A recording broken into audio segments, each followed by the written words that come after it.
बिस्मिल्लाहिर्रहमानिर्रहीम। अस्सलाम वालेकुम माय डियर स्टूडेंट्स, मैं हूं आपका physics teacher Fawad Tahir Kaikaus. Welcome to Superior group of colleges online classes. Students, आज का लेक्चर हमारे पास टेस्ट डिस्कशन का है, जो कि आपका टेस्ट लिया गया था फ़िज़िक्स का। तो जो आपको एमसीक्यूज़ दिए गए थे 25 एमसीक्यूज़, उसको हम आज डिस्कस करेंगे और उसका कंप्लीट सॉल्यूशन आपके साथ शेयर करेंगे। इसको अच्छे तरीके से समझ लीजिएगा। कुछ इस तरह से एमसीक्यूज़ आपको दिए जाते हैं। और स्टूडेंट्स, कमेंट्स में आप लोगों ने मुझसे पूछा था कि सर हम एमसीक्यूज़ में बड़ी प्रॉब्लम होती है, हमारे एमसीक्यूज़ में नंबर कट जाते हैं। तो स्टूडेंट, वो एक ही वजह है कि आपका बुक की रीडिंग आप लोग नहीं करते। सेकेंडली, आपको जो कॉन्सेप्ट दिए जाते हैं आप उनके बारे में सोचते नहीं हैं, बस उनको याद करने पे लगे होते हैं। स्टूडेंट्स, कॉन्सेप्ट को समझा कीजिए, उनका सिनेरियो बनाया कीजिए माइंड में, और बुक की रीडिंग लाजमी किया कीजिए। बुक से ही एमसीक्यूज़ आने हैं। जितने भी एमसीक्यूज़ आपके लाहौर बोर्ड के हैं, मैं आपको दावे से कहता हूँ, किसी भी साल का पेपर उठा के देख लीजिए, एक एमसीक्यू आपको बुक से बाहर नहीं मिलेगा। हर एमसीक्यू बुक के अंदर होता है। बेटा, एमसीक्यू हमारे पास नॉलेज बेस होता है, एमसीक्यूज़ हमारे पास इंफॉर्मेटिव बेस होता है, एमसीक्यूज़ हमारे पास कोग्निटिव बेस यानी कि कॉन्सेप्ट बेस होता है, एमसीक्यू हमारे पास न्यूमेरिकल बेस होता है। तो उन्होंने हर किस्म की कैटेगरी के एमसीक्यूज़ देने होते हैं। तो स्टूडेंट्स, आपको हर किस्म की कैटेगरी के लिए तैयार रहना है। तो मैं आपसे बार बार पहले भी ड्यूरिंग लेक्चर्स भी एक ही बात कहता था कि बेटा अपने लेक्चर्स को ध्यान से सुने। याद तो करना ही करना है, लेकिन बेटा समझ के याद करें, बहुत मज़ा आएगा याद करने का। जब आपने समझा होगा ना, तो फिर आपको पता होगा वो कह क्या रहा है।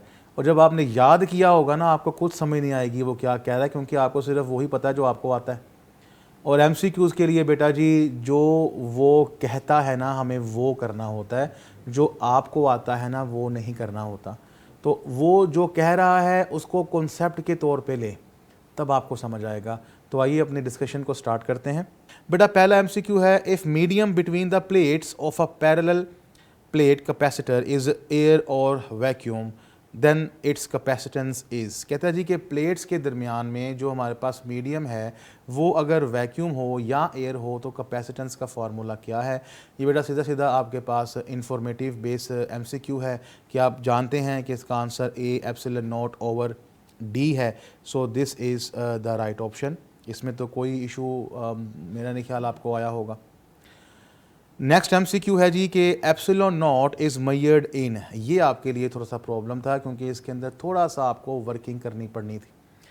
मुश्किल नहीं था, बस वर्किंग करनी पड़नी थी। कैसे, वो देखिए, नीचे मैंने आप लोगों को ऑप्शंस दिए हैं।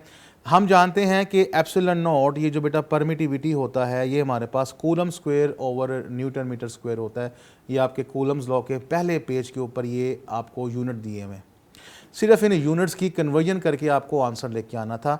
बेटा देखिए, मुझे पता है कि मैंने यहाँ पर एक कूलम स्क्वायर ऊपर था, मैं एक कूलम को उठा के यहाँ नीचे ले आया, तो मेरे पास हो गया न्यूटन पर coulomb.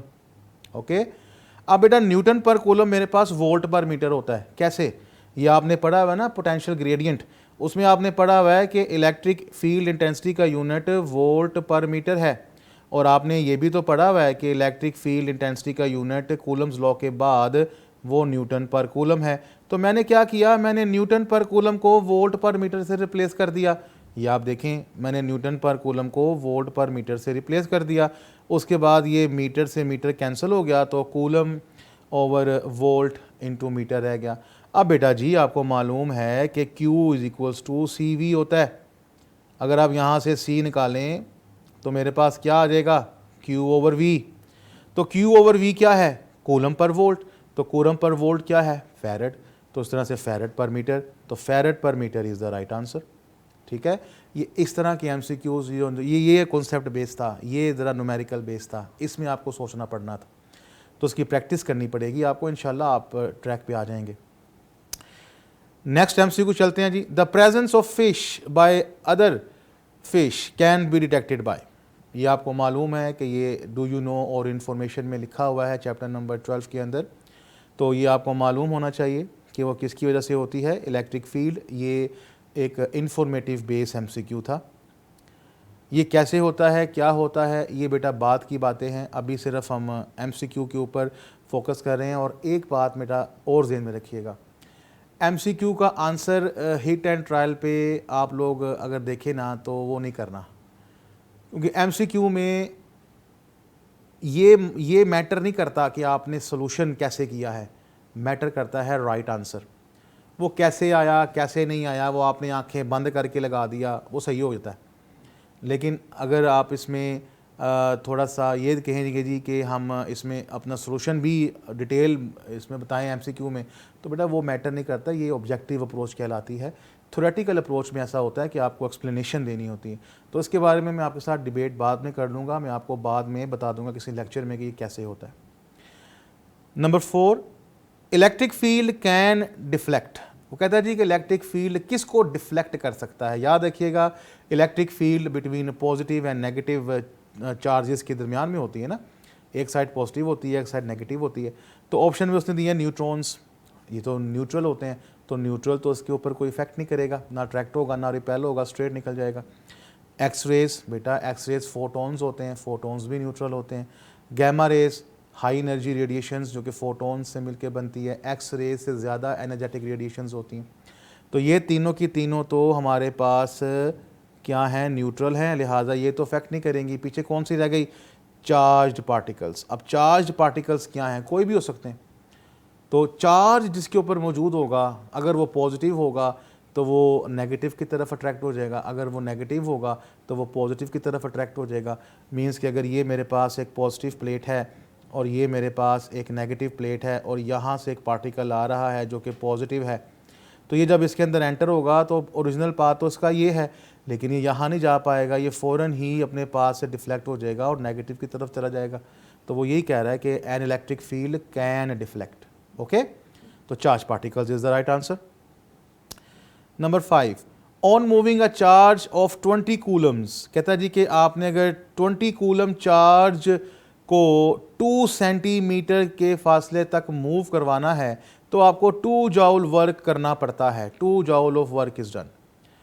The potential difference between the points is, आपने बताना है कि वो जो 2 सेंटीमीटर का फासला है उसके दरमियान में पोटेंशियल डिफरेंस क्या होगा। तो बेटा आपको मालूम होना चाहिए कि potential difference is the amount of work done on the charge.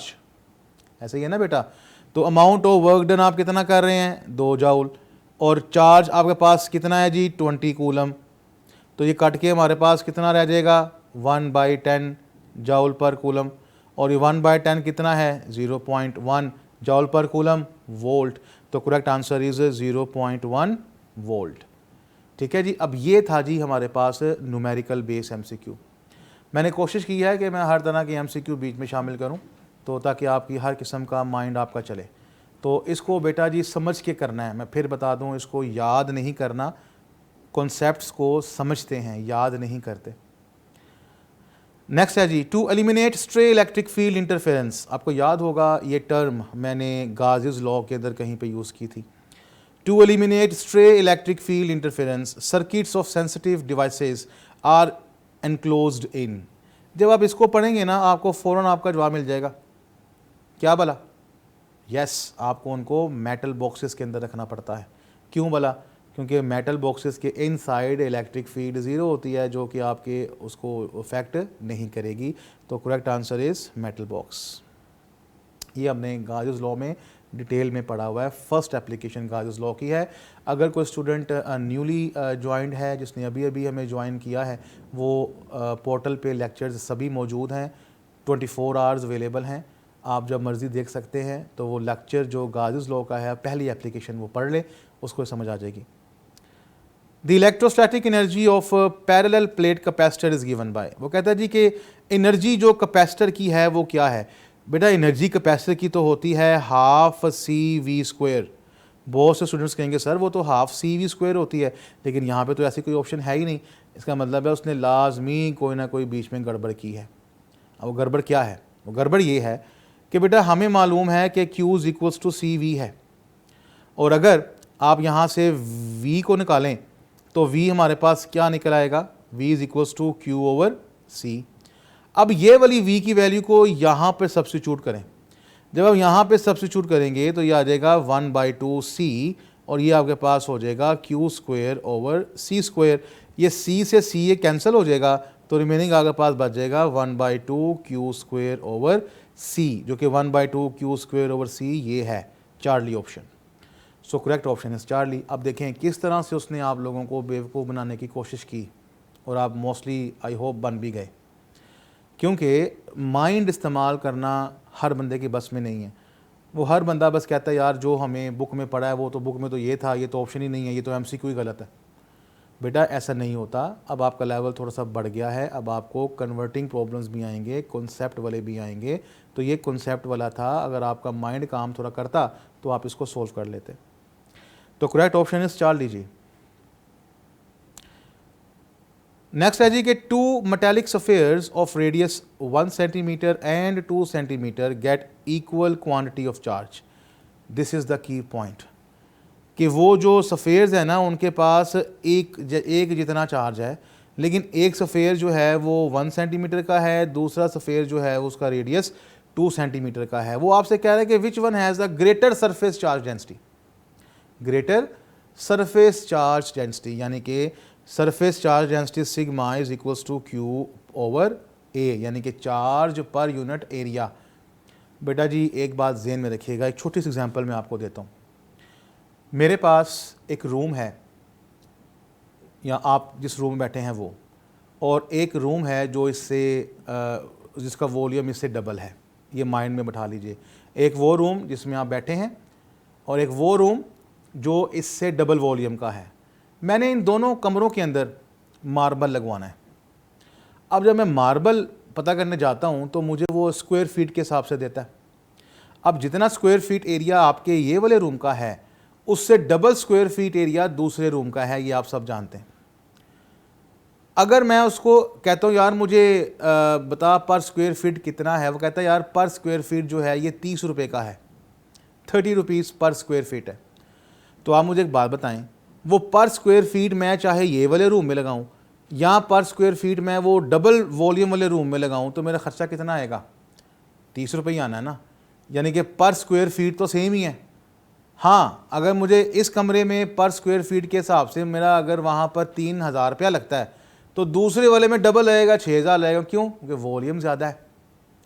इसका मतलब ये हो गया कि वॉल्यूम ज़्यादा हो, वॉल्यूम कम हो, साइज़ ज़्यादा हो कम हो जाए, रेडियस ज़्यादा हो कम हो जाए, पर स्क्वायर फीट तो हमारे पास उतना ही रहना है। तो पर यूनिट एरिया भी चार्ज दोनों के पास एक जितना ही होगा। इसका मतलब कि दोनों का इक्वल सरफेस चार्ज डेंसिटी होगा। माइंड में बच्चा कंफ्यूज होगा कि सर एरिया उसका ज़्यादा उसका कम है, चार्ज दोनों के पास सेम है। अब बेटा वो टोटल एरिया की बात नहीं कर रहा, वो पर यूनिट एरिया की बात कर रहा है कि एक यूनिट एरिया पे कितना है। जैसे कि आपके पास 1 दर्जन अंडे आप लेते हैं, वो एक अंडा आपको 10 रुपये का मिलता है, 12 अंडे आपको 120 रुपये के मिलते हैं। तो पर यूनिट कितने का पड़ा? वो तो 10 का ही पड़ा ना, चाहे आप इस ट्रे से लें चाहे आप उस ट्रे से लें, पर यूनिट तो एक 10 रुपये का ही पड़ेगा। तो पर यहाँ पर एरिया वो टोटल एरिया नहीं लेना जो आप कमरे का समझ रहे हैं, पर उस कमरे का यूनिट एरिया कितना है। ठीक है, उस कमरे का जैसे पर स्क्वायर फीट एक कमरे में है तो उसने दूसरे में भी पर स्क्वायर फीट ही लेना है। ठीक है, ऐसा नहीं है कि वो बड़े रूम में जाके उसका पर स्क्वायर फीट बड़ा हो जाएगा, पर स्क्वायर फीट उतना ही रहना है। तो लिहाजा दोनों के ऊपर इक्वल सरफेस चार्ज डेंसिटी होगी।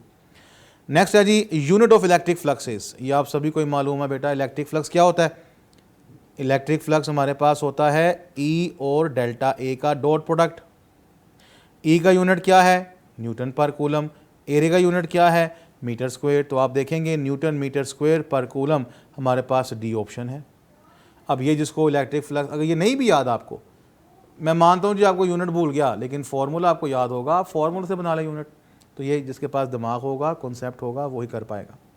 The electric force of repulsion between 2 electrons at a distance of 1 meter is. तो स्टूडेंट्स वो कहते हैं जी कि आपके पास इलेक्ट्रिक फोर्स ऑफ रिपल्शन निकालनी है 2 इलेक्ट्रॉन्स के दरमियान जिनकी डिस्टेंस 1 मीटर है। तो बेटा आपको पता है कि इलेक्ट्रिक फोर्स हमारे पास के Q1 Q2 over are square होती है। तो के की वैल्यू 9 एक्सपोनेंट 9 है और चार्ज आपके पास 1.6 10 की पावर -19 है और उसका स्क्वायर हो जाएगा क्योंकि Q1 और Q2 है और R यहाँ पर 1 है तो 1 का स्क्वायर। बेटा इसको जब आप सोल्व करेंगे कैलकुलेटर पे तो न्यूमेरिकल बेस है तो आपके पास आंसर अप्रोक्सीमेटली ये निकलेगा। तो charlie option is the right one. Next है बेटा 11, the value of relative permittivity epsilon R for various dielectric is always. तो बेटा ये वेरियस डाइलेक्ट्रिक्स की बात कर रहा है, दिस इज़ द कीवर्ड। और आपने कूलम्स लॉ के अंदर क्लियरली पढ़ा था और कैपेसिटर के अंदर क्लियरली पढ़ा था कि डाइलेक्ट्रिक की value other than air, vacuum और स्पेस ग्रेटर देन 1 होती है। तो इसका आंसर क्या होगा? Greater than unity. Unity means 1। Okay बेटा। Photocopier and ink jet printer are the applications of, बहुत ही आसान एमसीक्यू है, बोर्ड का एमसीक्यू है। देखें बोर्ड में कितना आसान एमसीक्यू आता है। तो कहता है जी कि बताएं कौन सी है? सभी कहेंगे sir electrostatics. What does newton metre square पर कूलम स्टैंड्स फॉर क्वांटिटी? अभी इससे मिलता जुलता आपने एक न्यूमेरिकल किया है, एमसीक्यू किया है, को क्या है भला? कौन बताएगा? जी आप बिल्कुल सही कह रहे हैं सर, इलेक्ट्रिक फ्लक्स, क्योंकि न्यूटन मीटर स्क्वायर पर कूलम इलेक्ट्रिक फ्लक्स है। अभी हमने एक एमसीक्यू किया था। A close surface contains 2 equal and opposite charges. याद रखिएगा 2 इक्वल एंड ऑपोजिट, यानी कि +2 एंड -2 एक सरफेस के अंदर हैं। तो बताएं नेट फ्लक्स कितना होगा? तो जो बेटा कॉन्सेप्ट से पढ़ेगा, फ्लक्स का मतलब है lines of forces passing through an area. तो पॉजिटिव चार्ज और नेगेटिव चार्ज दोनों एक जितने हैं, तो बेटा चार्ज तो हमारे पास है ही कोई नहीं। क्या ख्याल है? +2 और -2 जब वहाँ पे रखेंगे वो तो एक दूसरे को ख़त्म कर देंगे, मार देंगे, न्यूट्रलाइज हो जाएंगे। तो फिर चार्ज ही कोई नहीं है, तो फिर फ्लक्स कहाँ से आई? इसका मतलब है कि इसकी कोई भी फ्लक्स नहीं होनी। बहुत इंटरेस्टिंग एमसीक्यू था। What are measures what? तो व्हाट आर आप सबको मालूम है इलेक्ट्रिक एनर्जी है। ये हम लोग ऑलरेडी इलेक्ट्रॉन वोल्ट में पढ़ चुके हैं। वहाँ पर भी मैंने आपको समझाया था कि इसको इलेक्ट्रिक एनर्जी कहते हैं। अगर आप न्यू स्टूडेंट हैं या किसी को भूल गया है तो वो इलेक्ट्रॉन वोल्ट का आर्टिकल निकाल के तो उसको देख ले। 1 coulomb charge is carried bye. तो बेटा जी 1 coulomb charge is carried bye, आपको याद है मैंने मिलिकॉन ऑयल ड्रॉप एक्सपेरिमेंट करवाया था और मैंने आपसे कहा था कि हमें इतना तो पता है कि एक इलेक्ट्रॉन के पास इतना कूलम चार्ज है, तो एक कूलम के पास कितने इलेक्ट्रॉन्स हैं? तो अगर मैंने कहा था आपने डिवाइड कर देना है 1 डिवाइडेड बाय 1.6 एक्सपोनेंट -19 से। तो आपके पास आंसर क्या निकलेगा? 6.25 एक्सपोनेंट 18। तो करेक्ट आंसर इज दिस। ये मैंने मिलिकॉन एक्सपेरिमेंट जब करवाया था आपको आर्टिकल, उसके एंड में मैंने आप लोगों को इंपॉर्टेंट एमसीक्यूज बताए थे, उसको दोबारा आई सजेस्ट के देख लें।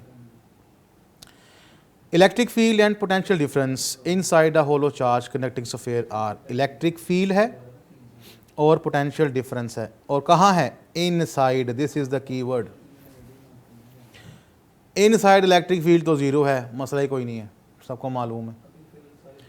अब बेटा जी यहाँ तो इसमें से है ऑप्शन या इसमें से है, क्योंकि इसके अंदर और इसके अंदर तो पॉसिबिलिटी बची कोई नहीं, क्योंकि इलेक्ट्रिक फील्ड 0 है। अब पोटेंशियल बताना है। आपको याद है मैंने पोटेंशियल ग्रेडियंट के बाद आगे बात समझाई थी कि जो पोटेंशियल सरफेस पे होगा वही पोटेंशियल सरफेस के अंदर होना चाहिए, क्योंकि पोटेंशियल डिफरेंस की वजह से इलेक्ट्रिक फील्ड होती है। अगर सरफेस के अंदर इलेक्ट्रिक फील्ड 0 है, इसका मतलब है सरफेस के ऊपर और अंदर पोटेंशियल सेम है, पोटेंशियल डिफरेंस 0 आ गया है, तो इलेक्ट्रिक फील्ड तभी 0 हुई है। लिहाजा पोटेंशियल का फार्मूला KQ/R है, तो अंदर भी KQ/R ही होगा। So the correct option is Charlie. Okay बेटा। A dielectric material is place between the plates. अब बेटा जी आपने एक इंसुलेटर जो है वो प्लेट्स के बीच में रख दिया है, तो आप मुझे बताएं कि कैपेसिटेंस बढ़ जाती है। हमने पढ़ा था, किस में पढ़ा था? कौन सा आर्टिकल था? जी पोलराइजेशन इन डाइलेक्ट्रिक्स। बिल्कुल, तो जी polarisation is the right answer. Energy density in case of capacitor always proportional to. बेटा एनर्जी डेंसिटी आपने पढ़ा है कि जो एनर्जी डेंसिटी हमारे पास होती है वो हमारे पास हाफ ε0 εr E² है। तो हमारे पास इसकी जो प्रोपोर्शनैलिटी जो है वो E² के ऊपर है। सो the correct option is alpha A. Next बेटा जी हमारे पास 20th है। Which one is a photo conductor. Photo conductor इसमें से कौन सा है? तो फोटो कंडक्टर बेटा मैंने आपको एप्लीकेशंस ऑफ इलेक्ट्रोस्टैटिक्स में बताया था कि फ़ोटो कंडक्टर हमारे पास एक सेलेनियम होता है जो लाइट के अंदर एज अ कंडक्टर काम करता है और अंधेरे में वो इंसुलेटर बन जाता है। लिहाजा इसमें से selenium is the right answer. Next है जी in a capacitor energy is stored in the. तो बेटा जी मैंने आपको बताया था कि कैपेसिटर इलेक्ट्रिक फील्ड की फॉर्म में एनर्जी स्टोर करता है। ये आर्टिकल बड़ा इंपॉर्टेंट था और मैंने आपको तभी कहा था ये बड़े अहम एमसीक्यूज़ हैं, लाहौर बोर्ड के एमसीक्यूज़ हैं। तो correct answer is electric field. Next है जी in a capacitor energy is stored in the. तो बेटा जी मैंने आपको बताया था कि कैपेसिटर इलेक्ट्रिक फील्ड की फॉर्म में एनर्जी स्टोर करता है। ये आर्टिकल बड़ा इंपॉर्टेंट था और मैंने आपको तभी कहा था ये बड़े अहम एमसीक्यूज़ हैं, लाहौर बोर्ड के एमसीक्यूज़ हैं। तो correct answer is electric field. Next है जी, a capacitor is perfect insulator for, हाँ जी ये बताइए ज़रा, ये चार्जिंग और डिस्चार्जिंग में डिस्कस किया था। कैपेसिटर किसके लिए एक परफेक्ट इंसुलेटर है? एसी के डीसी, अल्टरनेटिंग करंट के डायरेक्ट करंट? जी डायरेक्ट करंट, क्योंकि डायरेक्ट करंट में पोलैरिटीज इंटरचेंज नहीं होती, एनर्जी एक लिमिट तक स्टोर होती है, उसके बाद मज़ीद चार्जेस रिपेल होना शुरू हो जाते हैं, वो इंसुलेटर बन जाता है। और जब एसी लगाते हैं तो polarities after every half cycle interchange होती रहती है, तो चार्जिंग और डिस्चार्जिंग का प्रोसेस अमल में रहता है। तो इंसुलेटर के लिए वो बेटा जी हमारे पास डायरेक्ट करंट होगा। For the computation of electric flux the surface area should be, surface area कैसा होना चाहिए? Curved, flat, straight line? बताइए जल्दी से। बिल्कुल बिल्कुल फ्लैट होना चाहिए, स्ट्रेट होना चाहिए, तो फ्लैट आंसर है जिसका।